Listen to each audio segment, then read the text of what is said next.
அனைத்து மாணவர்களுக்கும் வணக்கம். பேட்ச் ஸ்டூடண்ட்ஸ் எல்லாரும் வணக்கம். இன்று இந்த வீடியோவில் நம்ம என்ன பார்க்க போகிறோம்னா, நடுநிலைமை அதிகாரம் பார்க்க போகிறோம். சரிங்களா? திருக்குறளில் நடுநிலைமை அதிகாரம் பார்க்க போகிறோம். இந்த நடுநிலைமை அதிகாரம் வந்து பார்த்தீங்கன்னா 12வது அதிகாரமாக இருக்கும். 11வது அதிகாரம் என்ன அதிகாரம் இருக்கும்னா, செய்நின்றி எறிதல். சரிங்களா? அதாவது நம்ம நன்றி, சரிங்களா, நமக்கு ஏதாவது ஒருத்தவங்க உதவி செஞ்சுருப்பாங்க, அவங்க கிட்ட கூட நம்ம நடுநிலைமையாக இருக்கணும்.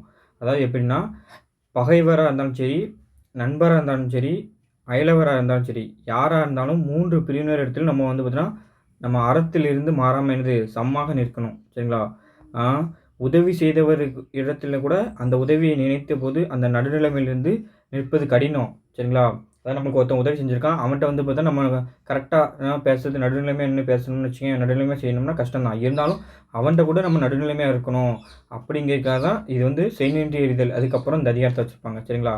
பாருங்க, குடும்ப வாழ்க்கையோட அதாவது இல்லறையியல்ல நடுநிலைமை அதிகாரம் 12வது அதிகாரம் வேறுபாடின்றி எல்லோருக்கும் சமமாக நீதி வழங்குதல். அதாவது எல்லாருக்குமே சமமாக நீதி வழங்கணும். சரிங்களா? யாரிடத்திலும் நடுநிலைமையில் சமமாக நடந்து கொள்ளுதல். அதாவது அதான் சொல்லுவாங்க, பகைவர், அயலவர், நண்பர், இப்படி யாராக இருந்தாலும் சரி, நடுநிலைமையில் நின்று சமமாக நீதி வழங்கணும். சரிங்களா? அவங்ககிட்ட சமமாக நடந்து கொள்ள வேண்டும். அதான் பாருங்க, ஃபஸ்ட்டு திருக்குறள் பாருங்க. தகுதி என ஒன்று நன்றே பகுதியான் பார்ப்பட்டு ஒழுக பெறின் அப்படின்னாரு. தகுதி என ஒன்று அப்படின்னா பாருங்களேன், தகுதி என ஒன்று நன்றே பகுதியான் பார்ப்பட்டு ஒழுக பெறின் அப்படின்னாரு. பகுதி, சரிங்களா? சரிங்களா? ஃபஸ்ட்டு பாருங்களேன். அப்போ பாருங்க, ஃபஸ்ட்டு வந்து பார்த்தீங்கன்னா நம்மளுக்கு சொல்பொருள் பார்க்க போகிறோம். பகுதியான் அப்படின்னு அதான் பகுதியில்னு கொடுத்துருக்காங்க. அதாவது பலதரப்பட்டவர்களிடத்தும், சரிங்களா, அதாவது நண்பராக இருந்தாலும் சரி, அயலவர், பகைவர் என பலதரப்பட்டவர்களிடத்திலும் பார்ப்பட்டு அப்படின்னா என்னது, நடுநிலைமை என்ற முறையில் தவறாமல் அப்படின்னு அர்த்தம். ஒழுக பெறின் என்னது, நடந்து கொள்ளும் தன்மை பெற்றிருந்தால், சார், நடுநிலைமையாக எல்லார்ட்டையும் நண்பராக இருந்தாலும் சரி, அயலவராக இருந்தாலும் சரி, பகைவராக இருந்தாலும் சரி, நடுநிலைமையாக இருந்துச்சுன்னா, நம்ம நடுநிலைமை தவறாமல் கரெக்டாக நடந்து கொண்டோம்னா என்ன சார் கிடைக்கும் அப்படின்னா, இங்கே பாருங்க, நடுநிலைமை தன்மை பெற்றிருந்தால் அந்த நடுநிலைமை எனப்படுகின்ற ஒன்று மட்டுமே நல்லதாகும். அதான் பாருங்க, தகுதி என ஒன்று நன்றே அப்படிங்காரு. அதான் என்னன்னா, தகுதி என ஒன்று நன்றேனா, அந்த ஒரு தகுதி நடுநிலைமை எனப்படுகின்ற அந்த ஒத்த தகுதி இருக்குல்ல, அது மட்டுமே போதுங்காரு, நல்லதாகும் அப்படிங்காரு. சரிங்களா? அதுதான் சொல்றாரு. பகுதியான் பார்ப்பட்டு ஒழுக பெயரின் தகுதி என ஒன்று நன்றே அப்படிங்காரு. அதாவது பலதரப்பட்டவர்களிடத்திலும் நடுநிலைமை என்ற முறையில் நம் தவறாமல் நடந்து கொள்ளும் தன்மையை பெற்றிருந்தோம்னா, அந்த ஒத்த நடுநிலைமை எனப்படுகின்ற அந்த ஒன்று மட்டுமே நல்லதாகும். அதுவே நன்று அப்படின்ட்டாரு. சரிங்களா? அதாங்க பாருங்க, ஃபர்ஸ்ட் திருக்குறள்ல அயலார், சரிங்களா, பகைவர், நண்பர் என்ற யாவரிடத்திலும் நடுநிலைமை என்ற முறைமையை விடாமல் நடந்து கொண்டோம்னு வச்சுங்களேன், அந்த நடுநிலைமை எனப்பட்ட அந்த ஒரு அறமே போதுமான நன்மையாகும் அப்படிங்காங்க. இந்த பாருங்க, இந்த ஆள் வந்து பார்த்தீங்கன்னா தராசு வந்து பார்த்தீங்கன்னா தலையில் இருக்கு பாருங்க, மேலே இருக்க மாதிரி நடுநிலைமை. சரிங்களா? அவர் நண்பராக இருந்தாலும் சரி, பகைவராக இருந்தாலும் சரி, அயலவராக இருந்தாலும் சரி, யாராக இருந்தாலுமே அந்த நடுநிலைமை வந்து பார்த்தீங்கன்னா சரியாக நீதி வழங்குவார். சரிங்களா? பகைவராக, நண்பர், அயலவர் யாராக இருந்தாலுமே நீதி தவறும்போது வந்து பார்த்தீங்கன்னா கரெக்டாக கொடுக்கணும். அப்படி கொடுத்தோம்னா அந்த நடுநிலைமை என்று சொல்லப்படும் அந்த ஒரு அறம் மட்டுமே வாழ்க்கைக்கு போதும். அது மட்டுமே நன்மையாகும் அப்படின்னு சொல்லியிருப்பாங்க. சரிங்களா? அடுத்தது 2வது திருக்குறள் பாருங்க. செப்பம் உடையவன் ஆக்கம், சரிங்களா, எப்படி செப்பம் உடையவன் ஆக்கம் சிதைவின்றி எச்சத்திற்கு ஏமா புடைத்தினரு. சரிங்களா? செப்பம் உடையவன் ஆக்கம் சிதைவின்றி எச்சத்திற்கு ஏமாப்பு உடைத்து அப்படின்னாரு. செப்பம் அப்படின்னா என்னன்னா, இங்கே நடுநிலைமைன்னு தான் அர்த்தம். அப்போ செப்பம்னா என்னது, நடுநிலைமைன்னு அர்த்தம். உடையவன் அப்படின்னா என்னது, உடையவனுடையன்னு அர்த்தம். அதான் அந்த நடுநிலைமை உடையவனுடைய ஆக்கம்னா என்னது, அவனுடைய செல்வம் எப்படி இருக்கும் தெரியுமா? அது சிதைவின்றி, சிதைவின்றினது அழிவே இல்லாமல், எச்சத்திற்கு அப்படின்னு என்னது, அவன் வழியில் வருவோருக்கு, அவனுடைய சந்ததியினருக்கு பாதுகாப்பாக இருப்பதை உடையதாகும். சரிங்களா? அதாவது சொல்லுவாங்களா, நல்ல வழியில் சேர்த்த செல்வம் மட்டும்தான் நிலைத்து நிற்கும், தீய வழியில் சேர்த்த செல்வம் எதுவுமே நிலைச்சு நிற்காது. அது மாதிரி தான் நடுநிலைமையுடன், சரிங்களா, இவன் நமக்கு வேண்டியவன் அப்படி, இவன் வேண்டாதவன் அப்படிலாம் இல்லாமல் கரெக்டான நல்ல வழியில் சேர்த்த செல்வம் மட்டும்தான், அதான் நடுநிலைமை உடையவனுடைய செல்வம் தான் அழிவு இல்லாமல் இருக்கும். மற்ற எந்த செல்வமும் அழிந்து போயிரும் அப்படிங்கிறாரு. சரிங்களா? அதான் சொல்றாரு, நடுநிலைமை உடையவனோட செல்வம் மட்டும்தான் எப்படி அழிவில்லாமல் அவன் வழியில் வருவதற்குன்னு இது அவனுடைய சொந்தக்காரங்களுக்கும் சரி, அவனோட பிள்ளைகளுக்கு எல்லாத்துக்கும் தன்னோட சந்ததியினருக்கு வந்து பார்த்தீங்கன்னா எது அவனுக்கு வந்து பார்த்தீங்கன்னா பாதுகாப்பாக இருக்கும். மத்த எதுவுமே வந்து பார்த்தா பாதுகாப்பாக இருக்காது அப்படிங்கிறது. அதான் பாருங்க. நடுவு நிலைமையுடையவனது செல்வமானது அழிவே இல்லாமல் அவன் வழியில் வருவோருக்கு பாதுகாப்பான உறுதியாதலை சரிங்களா தருதும் அப்படிங்காங்க. சரிங்களா, அங்க பாருங்க. நடுநிலைமையுடையவனோட செல்வம் வந்து பார்த்தீங்கன்னா சிதைவுபடாது. சரிங்களா. அதான் அங்க பாருங்க வண்டி நின்றும். சரிங்களா. இது வந்து போயிட்டே இருக்கும். ஏன்னா அவர் நடுநிலைமை உடையவன். சரிங்களா. நடுநிலைமை இல்லாம இருந்தோம்னு வச்சுக்கங்களேன், அவனோட செல்வம் வந்து பார்த்தீங்கன்னா, யாருக்கும் பயன்படாது. அவனுக்கும் பயன்படாது, யாருக்கும் பயன்படாது. ஆனா நடுநிலைமை உடையவனோட செல்வம் எப்படி இருக்கும்? அந்த செப்பம் உடையவன் ஆக்கம்னு என்னது? நடுநிலைமை உடையவனோட செல்வம் எப்படி? அவன் சிதைவின்றி எச்சத்திற்கும் ஏமாப்புடைத்து. எச்சத்திற்குன்னு என்னது? அவனுடைய ஆ பாதுகாப்பாக அவனுடைய வழியில் வருவோருக்கு பாதுகாப்பாக இருப்பதாக உடையதாகும் அப்படின்னு சொல்லியிருப்பாரு. அடுத்து பாருங்க 3வது திருக்குறள். நன்றே தெரினும் நடுவு இகந்தாம். இது பார்த்தீங்கன்னா, இது வந்து பார்த்தீங்கன்னா எப்படி அந்த செப்பமுடைய நாக்கம் வந்து அவனுக்கு பாதுகாப்பாக இருக்கும். அவனுடைய வழியில் வந்தவர்களுக்கும், அவனுடைய பிள்ளைகளுக்கும் எல்லாத்துக்கும் பாதுகாப்பா இருக்குன்னு சொன்னது. அடுத்தது 3வது திருக்குறள்ல சொல்றாரு. என்ன சொல்றாருன்னா, "நன்றே தெரினும் நடுவு இகந்தாம் ஆக்கத்தை அன்றே ஒழிய விடல்ங்காரு." எப்படி? "நன்றே தெரினும் நடுவு இகந்தாம் ஆக்கத்தை அன்றே ஒழிய விடல்னாரு." பாருங்களேன், நடுவு இகந்தாம் அப்படின்னாரு. அப்ப நன்றே அப்படின்னது நன்மையினே சரிங்களா? தரினும்னு என்னது கொடுத்தாலும் சில பேர் வந்து பார்த்தோன்னா, நல்லது தானே அதுக்காண்டி வந்து நமக்கு நல்லது நெறைய கிடைக்கி, நெறைய வந்து பார்த்தா நன்மை கிடைக்கி அப்படின்னு நெனச்சுட்டு, நடுவுநிலைமை தவறி தீய இதில செஞ்சாலும் சரி, தீயவனுக்கு நம்ம வந்து பார்த்தோன்னா ஒரு இத செஞ்சாலும் சரி, தீய வழியில வந்து பார்த்தா நம்ம நீதி வழங்குனாலும் சரி, எதா இருந்தாலும் சரி. அப்படி அது நன்மையினே கொடுத்தாலும் சரி, நீ நடுநிலைமை தவறாமல் இருக்க வேண்டும். அப்படி நடுநிலைமை நீக்கப்பட்டு உண்டாகி வருகின்ற அந்த செல்வத்தினை என்னது ஆ வந்த நேரத்திலே நீ ஒழித்து விடல் வேண்டும். சரிங்களா? ஒழித்துவிட்டு விடுதல் வேண்டும். அதாவது சொல்றாரு, நன்மையான வழியில வராத செல்வத்த நீ எதுவுமே ம் அன்றே வந்து பார்த்தன்னா, ஒழித்து விட வேண்டும்ங்காரு. சரிங்களா? அதாவது சொல்லுவாங்கல்ல, ஆ ஆ நல்லதுக்கு தான் எனக்கு வந்து பார்த்தா துட்டு தேவைப்படுது. நல்லதுக்கு துட்டு தந்தான். ஆனா வந்து பார்த்தா, அது தீய வழியில கிடைக்கிறது. நடுநிலைமை தவறி அந்த துட்டு கிடைக்கினாலும், தீய வழியில துட்டு கிடைக்கினாலும், அது வந்து பார்த்தீங்கன்னா, அது நீக்கப்பட்டு விடணும். ஆனா, அந்த செல்வத்திலே வந்து பார்த்தீன்னா, வந்த நேரத்திலே அத வந்து ஒழித்து விடணும். அப்படி ஒழித்து விடலன்னு வச்சுக்கங்களேன், அது நமக்கு தான் வந்து பார்த்தீங்கன்னா அழிவ தரும். சரிங்களா? அதான் சொல்றாரு. "நன்றே தெரினும்" அதுக்கு ஒண்ணு நல்லதே கொடுத்தாலும் சரி உனக்கு. ஆனா, அது நடுவிகந்தாம்ன்னு அது நடுநிலைமை தவறிய அந்த வருகின்ற அந்த செல்வத்தை நீ என்ன செய்ய வேண்டும்? அது மாரி தான் நடுநிலை தவறிய எதுவுமே சரிங்களா? சரியான வழி சரியான முறையில கிடைக்காத எதுவுமே அவன விட்டு ஒழிந்து விடும் அப்படிங்காங்க. சரிங்களா? அதனால தீமையின்றி நன்மையினை தருவதாக இருந்தாலும், சரிங்களா?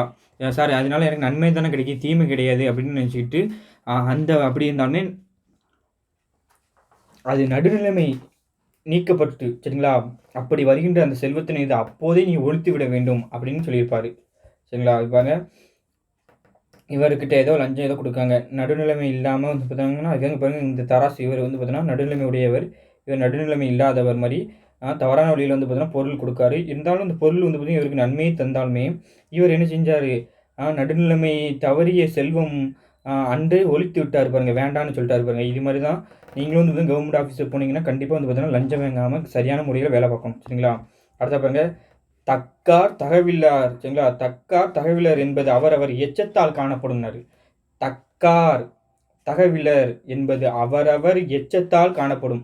இவன் நடுநிலைமை உடையவன், இவன் நல்லவன், இவன் கெட்டவன், இவன் நடுநிலைமை உடையவன். தக்கார்னா என்ன? நடுநிலைமை உடையவர் சரிங்களா? நடுநிலைமையுடன் இருப்பவர் சரிங்களா?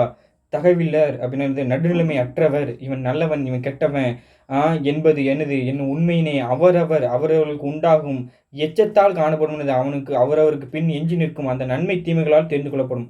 சொல்லுவாங்க, ம் இவன் நல்லவன், இவன் கெட்டவன், இவன் நடுநிலைமை உடையவர். இந்த ஆஃபீஸர் வந்து பார்த்தீங்கன்னா, சரியான முறையில வந்து பார்த்தீங்கன்னா, நம்ம குடுத்த காரியத்த சரியான முறையில வந்து பார்த்தீங்கன்னா, ஒர்க் முடிச்சு தந்துருவாரு. இவர் வந்து பார்த்தீங்கன்னா, அதனால வந்து பார்த்தீங்கன்னா, அவனுக்கு பின்ன எஞ்சின் இருக்கும். அவன் வந்து பார்த்தீங்கன்னா, இத்தன தடவ வந்து பார்த்தீங்கன்னா, அவன் நடுநிலைமை தவறி வந்து பார்த்தீங்கன்னா, பொருள் துட்டு வாங்கியிருந்தாலும், லஞ்சம் வாங்கியிருந்தாலும் சரி, நடுநிலைமை தவறாம வேலை பார்த்துருப்பாங்க. அவங்கள வந்து பார்த்தா, இப்போ ஒரு ஆள் போய் கேட்டாருன்னா, கரெக்ட்டா சொல்லிருவாங்க. இந்த ஆள் இப்படி, இந்த ஆள் வந்து இப்படி அப்படின்னு சொல்லிருவாங்க. ஏன் இப்படி சொல்றாங்க? இவன் நல்லவன், இவன் கெட்டவன் எப்படி சொல்றாங்க? அவன் செய்த காரியத்தினால், அவனுக்கு பின்னாடி அவன் செஞ்ச காரணம் அந்த எச்சத்தால் சரிங்களா? அவனுக்கு அவன் செஞ்ச அந்த காரியத்தின் அவனுக்கு உண்டாகும் அந்த நன்மை, தீமையினாலே அவன வந்து பார்த்தா, அவன வந்து பார்த்தா தெரிஞ்சுக்கலாம் அப்படிங்காரு. சரிங்களா? அதான். நடுநிலைமை உள்ளவர்கள் அல்லது இல்லாதவர்கள் என்பது அவரவர்களுக்கு பின் எஞ்சி நிற்கும். அவன் நன்மை செஞ்சானா, தீமைகள் செஞ்சானா? நடுநிலைமையுடன் இவன் வந்து பார்த்தா நிறைய செஞ்சானா, நடுநிலைமை அல்லாமல் தீமைகளை செய்து கொண்டானா அப்படின்னு அவனுடைய வந்து அறிந்து கொள்ளப்படும். எப்படின்னா, அவன் செஞ்ச காரியத்தினாலே வந்து பார்த்தா அவன் நல்லவன், இவன் கெட்டவன், இவன் நடுநிலைமை உடையவன், இவன் நடுநிலைமை இல்லாதவன் அப்படின்னு ஈஸியா கண்டுபிடிச்சுருவாங்க. அதுதான் இங்க சொல்லியிருக்காங்க. இவர் நடுநிலைமை உடையவர், இவர் நடுநிலைமை இல்லாதவர் என்பது அவரது புகழ். அவர் எப்படி புகழோடு இருக்காரு. அப்போ இந்த ஆள் வந்து எதுனா முடிச்சு கொடுத்துருவாங்க, சரியான வழியை முடிச்சு கொடுப்பாங்க. நடுநிலைமையோட வந்து பார்த்தோன்னா ஒரு மன்னன் ஆட்சி செய்வான். ஒரு மன்னன் வந்து பார்த்தா ஒரு இல்லறத்தான் சரி, ஒரு ஒரு ஆஃபீஸர் வந்து பார்த்தீங்கன்னா நடுநிலைமையோட இவர் வந்து பார்த்தீங்கன்னா எல்லா காரியத்தையும் செய்வார். தேவை உள்ளவன் தேவையில்லாதவன் யாருக்குமே வந்து பார்த்தீங்கன்னா உதவாமல் என்ன நீதி சரியான நீதி கொடுப்பாரு. சரிங்களா? ஒரு தராசு கோல் மாதிரி வந்து பார்த்தீங்கன்னா சரியான முறையில் வந்து பார்த்தீங்கன்னா நீதி வந்து கொடுக்கணும். சரிங்களா? அவரது பிள்ளைகளின் பண்பு ஆகியவை கொண்டு அறிய முடியுங்க. இவங்க இந்த ஆள் பார்த்தீங்கன்னா கையில் இதோடு அடைகிறாரு. சரிங்களா? இவர் வந்து பார்த்தீங்கன்னா ஒரு சரியான பெரிய மனிதனாக இருக்காது. ஏன்னா இவன் நடுநிலைமை அற்றவன், இவன் நடுநிலைமை உடையவர். சரிங்களா? அதை பாருங்க. கேடும் பெருக்கமும் இல் அல்ல நெஞ்சத்து கோடாமை சான்றோருக்கு அணி. சரிங்களா? கேடும் பெருக்கமும் இல் அல்ல நெஞ்சத்து கோடாமை சான்றோருக்கு அணினாரு. கேடும் பெருக்கமும் இல் அல்ல நெஞ்சத்து கோடாமை சான்றோருக்கு அணினாரு. கேடும்னு என்னது? கெட்ட நிலைமையும். சரிங்களா? செல்வ பெருக்கமும் யாவருக்கும் இல்லாதது அல்லவாம். அதாவது என்ன சொல்றதுன்னா, ஒருத்தனுக்கு கெடுதியும் சரிங்களா பெருக்கமும்னா நல்ல செல்வம் பெருக்கமும், ஒருத்தனுக்கு வந்து பார்த்தா அழிவதும் ஆவதும், அதான் இது கெடுதியும் பெருக்கமும் யாவருக்கும் இது எல்லாத்துக்கும் இல்லாதது அல்ல. எல்லாத்துக்கும் வரும். ஒரு காலத்தில் வந்து பார்த்தா பெருக்கம் செல்வ பெருக்கம் வந்துச்சுன்னா ஒரு காலத்தில் கெடுதி வரும். ஸோ வந்து பார்த்தீங்கன்னா இன்பமும் துன்பமும் அது மாதிரி வச்சுக்கலாம், எப்படின்னு வச்சுக்கலாம். சரிங்களா? அதான் கேடும் பெருக்கமும். இங்கே என்ன சொல்லுதான்? கேடும் பெருக்கமும். அப்போ இன்பமும் துன்பமும் எல்லாத்துக்கும் வருவது இயல்பு தான். அது மாதிரி தான் கெட்ட நிலைமையும் அப்படின்னா எதுனா அந்த கேடும் சரிங்களா கெடுதியும் பெருக்கமும் அந்த செல்வ பெருக்கமும் எல்லாத்துக்கும் யாவருக்கும் இல்லாதது இல்லை, அவை பிறவிலே அமைந்து கிடப்பது, அது எல்லாத்துக்கும் வரும் அப்படிங்காங்க. சரிங்களா? சரிங்களா? அப்படி சொல்லிட்டு அவை வந்து பார்த்தீங்கன்னா இது அது எல்லோருக்கும் உண்டு ஆதலால். ஆனால் நெஞ்சத்தில் கோடாமைன்னு இது ஒரு பக்கமாக சாய்ந்து விடாதிருத்தலை உயர்ந்த பண்பாளருக்கு அழகாகும். ஆனால் வந்து பார்த்தீங்கன்னா அது எல்லாத்துக்கும் வந்து கெடுதியும் வரும், செல்வப்பெருக்கும் வரும், இன்பமும் வரும், துன்பமும் வரும். அது வந்து பார்த்தீங்கன்னா எல்லாத்துக்கும் உண்டு. ஆனால் நெஞ்சத்தில் ஒரு பக்கமாக சாய்ந்து விடாதிருத்தலை, அதாவது நெஞ்சத்து கோடாமை சான்றோருக்கு அணினா அந்த ஒருவன் வந்து பார்த்தா நடுநிலைமை தவறி ஒரு பக்கமாக சாய்ந்து விடாமல் அவன் இருக்காமலா, அதுதான் அந்த உயர்ந்த பண்பாளர்களுக்கு சான்றோர்களுக்கு பெரியவர்களுக்கு அழகாகும் அப்படிங்கிறாரு. அதுதான் இப்போங்க ஒரு பக்கமாக சாய்ந்து விடாமல் நடுநிலைமையுடன் இருப்பது தான் பெரியவர்களுக்கு அழகாகும். சரிங்களா? அதாவது சொல்லுவாங்க என்ன ஒரு சரிங்களா அதாவது ஒரு பக்கமாக சாய்ந்து விடாமல் நீதி வழங்கும் போது வந்து பார்த்தோன்னா ஒரு பக்கமாக சாய்ந்து விடாமல் நன்மை தீமை எதுவென ஆராய்ந்து நடுநிலைமையுடன் நீதி வழங்க வேண்டும். அப்படி நீதி வழங்காமல் ஒரு பக்கமாக சாய்ந்து நீதி கொடுத்தால் அது அந்த பெரியவருக்கு அழகு கிடையாது அப்படின்னு சொல்றாரு. அப்படி ஒரு பக்கமாக சாய்ந்து விடாமல் நடுநிலைமையுடன் நீதி வழங்கினால் அதுதான் அந்த பெரியவர்களுக்கு அழகாகும் அப்படிங்காரு. ஏன்னா இந்த நன்மையோ தீமையோ கெடுதியோ பெருக்கமோ எல்லாத்துக்கும் வர்றது இயல்பு தான் அப்படிங்காரு. அதான் சொல்றாரு, கேடும் பெருக்கமும் இல் அல்ல, எது எல்லாத்துக்கும் பொதுவானது தான், அது வந்து இயற்கை வந்து பார்த்தா அதுதான் நீதி. ஸோ ஆனால் நெஞ்சத்து கோடாமை சான்றோருக்கு அணி, அதாவது ஒரு பக்கமாக சாய்ந்து விடாமல் நிலைமையுடன் அந்த ஒரு நடுநிலைமையுடன் என்னது அந்த ஒரு ஆட்சி செய்வதும் நடுநிலைமையுடன் நீதி வழங்குவதும் நடுநிலைமையுடன் நடந்து கொள்வதும் தான், அதுதான் அவர்களுக்கு அழகாகும் அப்படின்னு இந்த திருக்குறளை முடிக்கிறாரு. சரிங்களா? அதான் பாருங்க, ஒருவருக்கு வரும் கேடும் ஆக்கமும் விதிப்படி அமைந்தது தான். ஆதலின் கேட்டை தடுக்கவும் ஆக்கத்தை பெருக்கவும் விரும்பி ஒரு தலையா பட்சமாக தீர்ப்பு வழங்காமல் இருப்பது தான் சான்றோருக்கு அழகு.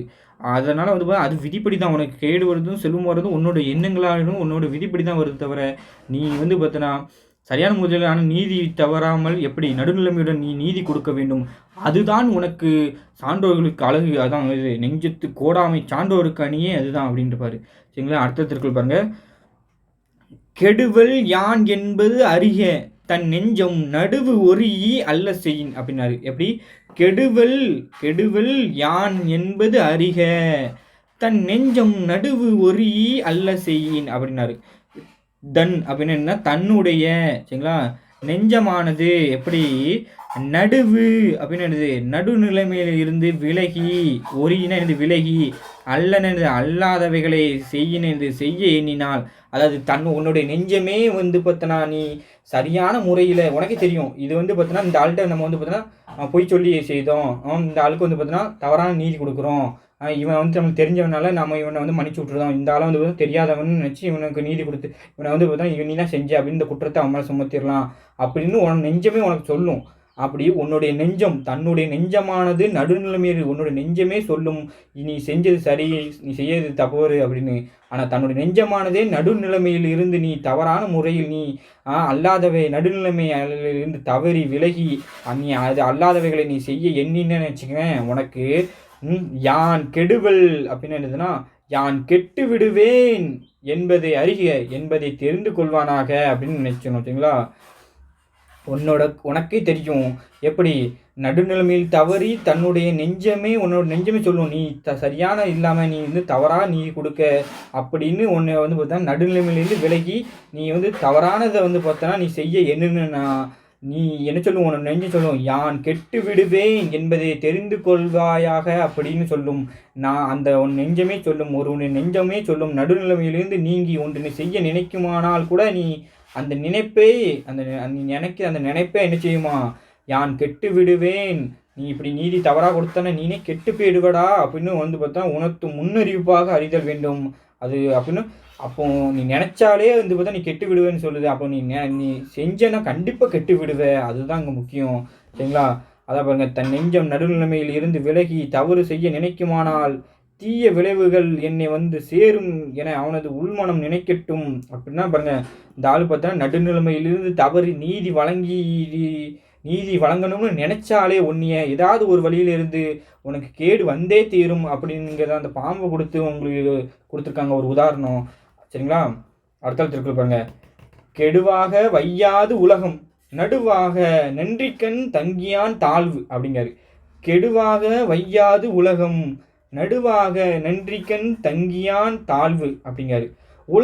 உலகத்தின் மேலோர்கள் சரிங்களா நடுநிலைமையில் வாழ்ந்து நடுநிலைமையில் வாழ்ந்து நன்றி கண்ணது அறத்திலிருந்து வலுவாமல், அதாவது உலகத்தில் உள்ள பெரியோர்கள் எல்லாமே நடுநிலைமையில் நின்று அறத்திலிருந்து சரிங்களா அறம் தவறாமல், அறத்திலிருந்து வலுவாமல், அறத்திலிருந்து நீங்காமல் தங்கியான் தாழ்வு அப்படி இருப்பவனோட தாழ்வு அவங்க அப்படி சார் நான் உலகத்தின் நல்லவனா இருக்கேன் சார், உலகத்தில் வந்து பார்த்தோன்னா நான் நடுநிலைமையுடன் வாழ்ந்து கொண்டிருக்கிறேன், அறத்தில் இருந்து தவறாமல் வாழ்ந்து கொண்டிருக்கிறேன். ஆனால் அப்படி நான் இருப்பவன் எனக்கு தாழ்வு உண்டாக்கும் வறுமையினே சரிங்களா அப்படி இருந்து கொண்டுட்டு இருக்கேன். நான் வந்து பார்த்தீங்கன்னா ஒருத்தர் வியூவா இருக்காரு.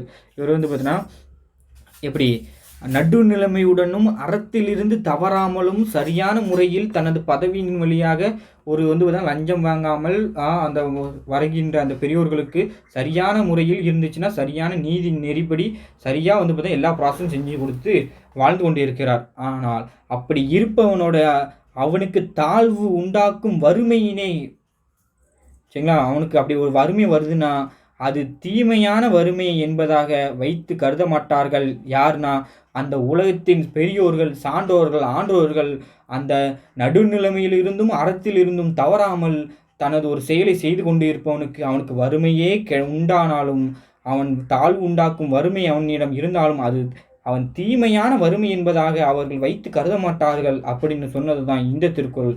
சரிங்களா? நடுநிலைமையில் நின்று அறத்தில் இருந்து வலுவாமல் நடுநிலைமையிலும் இருந்து அவன் அறத்தின் வழியாக அவன் நின்றவனுடைய வறுமையினை பெரியோர்கள் எப்படி வறுமையாகவே வைத்து நினைக்க மாட்டார்கள் அப்படின்னு சொன்னதுதான் இந்த திருக்குறள். சரிங்களா? அதான் கெடுவாக வையாது உலகம் நடுவாக நின்றிக்கண் தங்கியான் தாழ்வு அப்படின்னு சொல்லியிருப்பாரு. அழகான திருக்குறள். சரிங்களா? அடுத்த பாருங்க 118வது திருக்குறள், சமன் செய்து சீர்தூக்கும் கோல் போல் அமைந்தொருவாள் கோடாமை சான்றோருக்கு அணியினார்.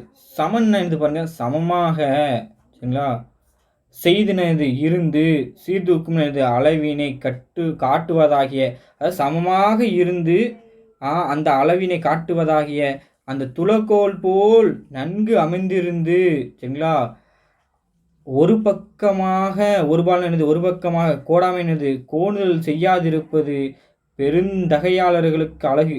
இன்னொன்று சொல்கிறாங்க எப்படின்னா, முன்பு சமமாக இருந்து சரிங்களா? முன்பு சமமாக இருக்கும். எப்படி ஒரு தராசு வந்து பார்த்தீங்கன்னா, முதல்ல அது வந்து சமமாக இருக்கும். இப்படி இருக்குன்னு வச்சுக்கோங்க, ஒரு தராசு இப்படி. முன்பு வந்து பார்த்தீங்கன்னா சமமாக இருக்கும். அடுத்தல நம்ம வந்து பார்த்தோம்னா, வைத்த பாரத்தின் அளவு, அந்த அளவுக்கு காட்டுவதாகிய துலக்கோல் போல் எப்படி இருக்கும்? இது நல்லது வச்சோம்னா, இங்க வெயிட் கூடும், இங்க கம்மியாகும். அது மாதிரி அந்த துலக்கோல் போல எப்படி இருக்கணுமா? நன்கு அமைந்திருந்து ஒரு பக்கமாக சாயாமல் இருப்பது பெரியோர்களுக்கு அழகாகும். அந்த துலக்கோல் போல நடுநிலைமையுடன் சமமாக இருக்க வேண்டும். ஒரு பக்கம் யாராவது ஒரு ஆள் கொண்டு உங்களுக்கு தெரிஞ்சவங்கன்னு சொல்லிட்டு இந்த பக்கம் சாய்றதும், அந்த பக்கம் சாய்றதும் இருக்கக்கூடாது. சரிங்களா? அந்த துலக்கோல் போல வந்து பார்த்தோன்னா, நண்பரா இருந்தாலும் சரி, அயலவரா இருந்தாலும் சரி, பகைவரா இருந்தாலும் சரி, அந்த துலக்கோல் போல நடுநிலைமையுடன் இருக்க வேண்டும் அப்படின்னு சொன்னது தான் இந்த திருக்குறள். சரிங்களா? அதான் சமன் செய்து சீர்தூக்கும் கோல் போல் அமைந்தொரு வாள் கோடாமை சான்றோருக்கு அணி அப்படின்னு அழகாக சொல்லியிருப்பார். அடுத்த திருக்குறள் பாருங்க. சொற்கோட்டம் இல்லது செப்பம் ஒரு தலையா உட்கோட்டம் இன்மை பெறின் அப்படின்னாரு. செப்பம் அப்படின்னா நடுநிலைமை என்பது. சரிங்களா? சொல் அப்படின்னா சொல்லுகிற சொல்லில், அந்த நடுநிலைமை என்பது சொல்லுகிற சொல்லில் கோணுதல் இல்லாதிருப்பதாகும். அதுவும் எப்போது நன்மை என்றால் மனதில் புல் நிறைந்த மனதில் கோட்டம் என்பது கோணுதல் இல்லாதிருத்தலை மிகவும் உறுதிப்பாடாக பெற்றிருந்தால் அப்படின்னு சொல்றாரு. அதாவது இந்த திருக்குறள் என்ன சொல்றாங்கன்னா, உன்னோட மனசுலேயே வந்து பார்த்தீங்கன்னா கோணுதல். கோணுதல்னு என்னது?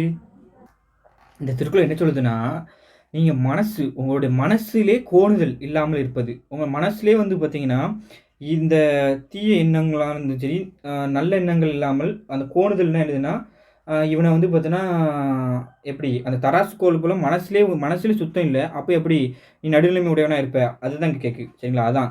உன்னுடைய மனதிடத்தில் கோணுதல் இல்லாமல் இருப்பதை நீ திண்ணியதாக எப்படி அந்த மனசுலயே நீ உறுதியா இருந்தேன்னு வச்சுக்கயேன், நடுநிலைமை உடையது நீ வந்து பார்த்தீங்கன்னா, நான் சரியான வழியில தான் செய்வேன் அப்படின்னு நீ நெனச்சன்னா, அதுவே நடுநிலைமை என்பது சொல்லுகிற. சரிங்களா? அதுதான் சொல்றாரு. உட்கோட்டம் இன்மை பெறின். அதாவது சரிங்களா? அங்க பாருங்க. உட்கோட்டம் இன்மை பெறின்னா, உன்னுடைய மனசிலே நீ வந்து பார்த்தீன்னா, அந்த நடுநிலைமை என்னும் அந்த ஒரு கோணம் வந்து பார்த்தா, அந்த உன்னோட மனசுலயே வந்து பார்த்தீங்கன்னா, அந்த ஒரு கோணுதல் இல்லாமல் இருந்துச்சுன்னா, உன்னோட சொல்கோட்டம் கூட எப்படி இருக்குமா? ஆ அது சரியான முறையில இருக்கும். அதுதான் நடுநிலைமையுடன் இருக்கும் அப்படின்னு சொல்லுது. சரிங்களா? அதான் சொல்லுது. ஒருவனுடைய சொல்லிலும், அவனுடைய மனதிலும் அந்த கோணுதல் இல்லாமல் இருப்பது தான் நடுநிலைமை அப்படின்னு சொல்லுது. அதான் சொற்கோட்டம் இல்லது செப்பம் ஒரு தலையா உட்கோட்டம் இன்மை பெறின் அப்படின்னு இருக்கும். சரிங்களா? இப்போ பாருங்க, அதுக்கு வந்து ஓவியத்தை பாருங்க. உன்னுடைய மனமே வந்து பார்த்தோன்னா வளையாமல், சரிங்களா? மனசு வந்து பார்த்தோன்னா நடுநிலைமை தவறாமல் உறுதியாக நின்று வாக்கு தவறாத சொல்லும் இருக்குமானால், சரியான வந்து பார்த்தோன்னா உன்னுடைய மனசும், உன்னுடைய வாக்கும், உன்னோட சொல்லும் உறுதியாக நடுநிலைமையுடன் இருக்குமானால், அதுவே நடுநிலைமை என்று செம்மாந்த நிலையாகும் அப்படிங்காங்க. அதுதான் நடுநிலைமை என்ற உறுதியான நிலையாகும் அப்படின்னு சொல்லி முடிச்சிட்டாங்க. அடுத்த லாஸ்ட் திருக்குறள். வாணியம் செய்வாருக்கு வாணியம் பேணி பிறவும் தம்போல் செய்யின் அப்படிங்காங்க. சரிங்களா? சரிங்களா? இப்போ என்ன சொல்றாங்கன்னா, பிறவும்னு என்னது மற்றவர்களது பொருட்களையும், சரிங்களா? தமபோல் அப்படின்னு தம்முடைய பொருட்களை போற்றி கருவது போல காப்பாற்றி செய்தால் அதுவே வாணியம் அப்படின்னு என்னதுன்னா, வாணிகம்னா என்னது? வாணிகம் செய்வார்க்குன்னு அந்த வாணிகம் செய்யும் வணிகர்களுக்கு நல்ல வாணிகம் என்பதாகும். அதாவது என்னன்னா, ஒண்ணும் இல்ல. இங்க பாருங்க. வேறுங்க பொருளை வாங்கும்போதும், கொடுக்கும்போதும் பணத்திற்கு அதிகமா வாங்காமலும், வாங்கிய பொருளை மற்றவர்களுக்கு விற்கும்போது வாங்கும் பணத்திற்கு குறைவாக கொடுக்காமலும் சமமாக இருக்கிறதா என்று ஆராய்ந்து செய்தாலே, அதுவே வந்து பார்த்தோன்னா நல்ல வணிகம் அப்படின்னு தான் சொல்லியிருக்கு. அதான் வாணிகம் செய்வாருக்கு எப்படி வாணிகம் பேணி பிறவும் தமபோல் செய்யின் அப்படின்னா, அளவுக்கு அதிகமாகவும் நீ கொடுக்காண்டாம். காசுக்கு தக்கன நீ கொடு. அதுமாரி 2 பேரும் கரெக்ட்டா குடுங்க அப்படின்னு தான் சொல்லுது. சரிங்களா?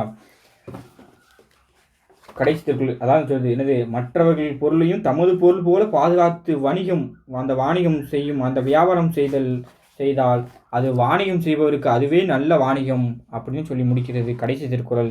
பிறர் பொருளையும் தம்முடைய பொருள் போல் காப்பது போல அந்த காத்து வணிகம் செஞ்சீங்கன்னா அதுவே வாணிபம் செய்பவர்களுக்கு நல்ல வாணிபம் ஆகும் அப்படின்னு சொல்கிறாங்க. சரிங்களா?